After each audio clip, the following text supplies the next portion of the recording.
Chapter 71, Transportation, Section 20. At this era, no one will question the integrity or benevolence of Captain Makanoki, and it would be disgraceful in a historical work to adopt the language of prejudice, much more the invectives of a quarrel, but it is not less important to estimate aright both his opinions and his plans. His description of the condition of the prisoners might be easily illustrated by examples. There were settlers, not a few, to whose care the prisoners were entrusted, who were unfit to govern a kennel. Low in their origin, corrupt in their principles, and detestable in their lives, themselves differing from felons in nothing but their position. The unhappy prisoner entrusted to their charge was insulted, coerced, and crushed. Sufficiently cunning to avoid a palpable infraction of the orders of government, they constantly violated their spirit. Physical weakness, or mental incapacity, they treated as evasion or contempt. Prone to invoke the interposition of the magistracy, they drove unfortunate beings for slight offences to a tribunal, where the presumption was always against them. In the presence of the magistrate, they were smooth and supple, but the eye of the punished prisoner marked the exultation of cruelty triumphant, and his course was rapid from failings to faults, and from faults to crimes. In the larger establishments, except where the humanity of the master kept alive his vigilance, the men were sometimes placed in the power of an overseer, himself perhaps an expiree, who, elated with office, delighted in the advent of his turn to torture. On such farms the rigour of discipline seemed essential to order too often. The men differed but little from slaves.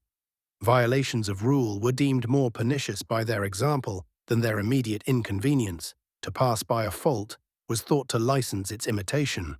The indulgences afforded by a small settler, whose social happiness depended on their good humour, would have proved, where many herded together, an item of large expense. Punishments, the readiest instruments of control, were inflicted on calculation. There was, perhaps, no anger in the breast of the accuser. The defaulter he would have readily forgiven had he stood alone. But impunity would relax the reins of authority, and the lash was invoked because most convenient. The published documents of the House of Commons illustrate the perseverance of masters in repeating their prosecutions, and the resistance and suffering of miserable men who for the long period of their service lived in constant warfare and retaliated the social wretchedness they endured. An inquirer could not long reside in the colony without learning that many had borne a succession of punishments sufficient to prostrate the strength of a giant, and which no mere animal in the creation could survive. Yet this is not a fair estimate of the character of the settlers, or the results of assignment, and a want of discrimination in Makanoki, however unintentional, was a serious injustice. It was true that the constant vexations of a settler's life produced too generally a tone and manner striking to a stranger because not so common under happier circumstances.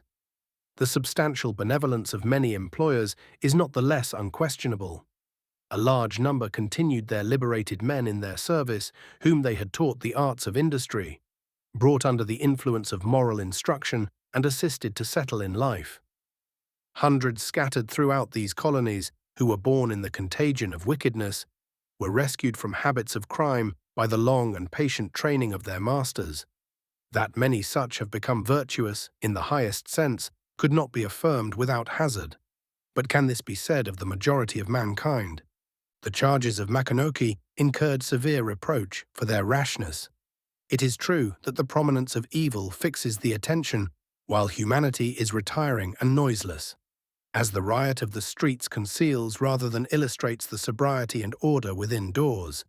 But a philosopher should have taken into account this facility of error while condemning with whatever severity the evils he might scan, lest he should be found to set forth the exception as the rule, and the rule as the exception. Were persons who have passed through assignment to give their testimony, a very large proportion would acknowledge that their condition was not unhappy, or their masters unkind.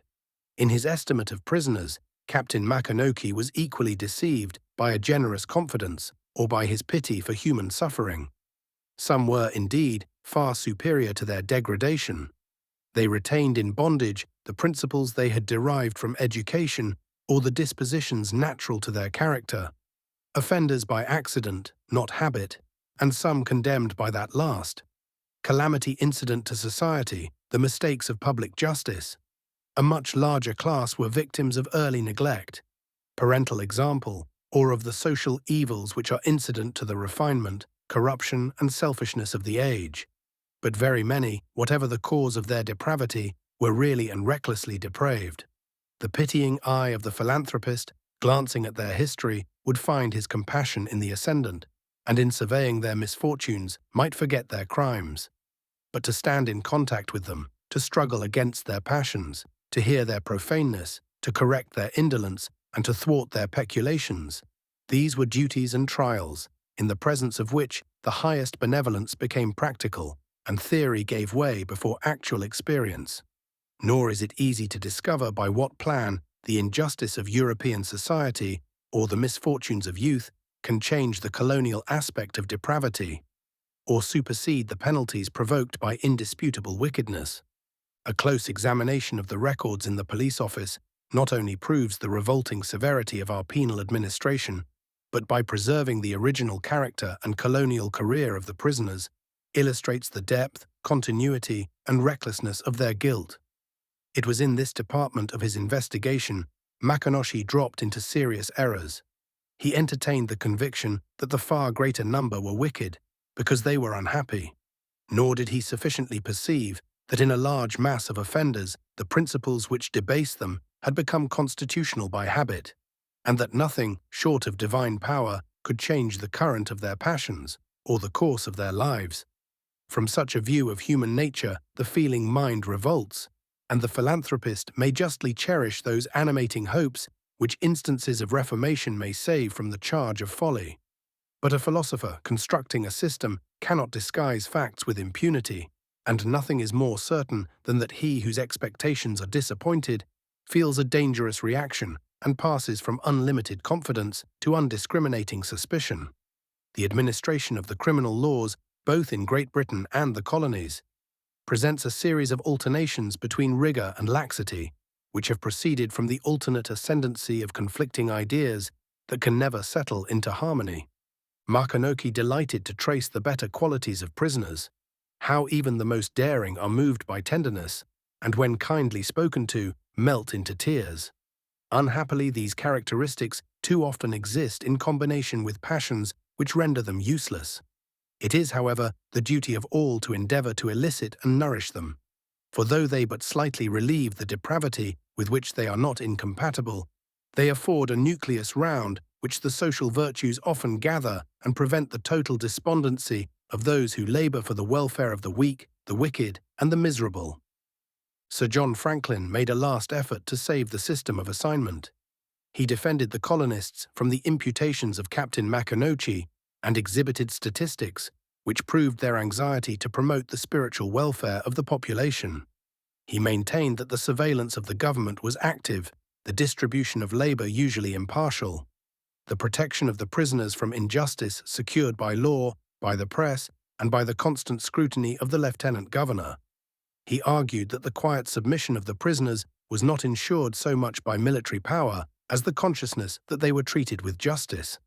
In his view, assignment, by its near resemblance to the ordinary combinations of social life, prevented the worst consequences of penal degradation and tended to rouse the sympathies which crime might have rendered dormant. He, however, disapproved of assignment in towns and for domestic service. The abuses of assignment were prominently exhibited in the instance of Clapperton, a man greatly trusted by his master, Mr. Alfred Stephen. He was guilty of embezzlement to a large extent. He was tried by Captain Forster and sentenced to 14 years' transportation. But Clapperton was famous as a clever cook, and as such was desired by the colonial secretary, who, however, judged it right first to inquire whether his services would be in demand for the kitchen of the governor. The private secretary waived the precedence, and Clapperton was accordingly sent to the residence of Captain Montague.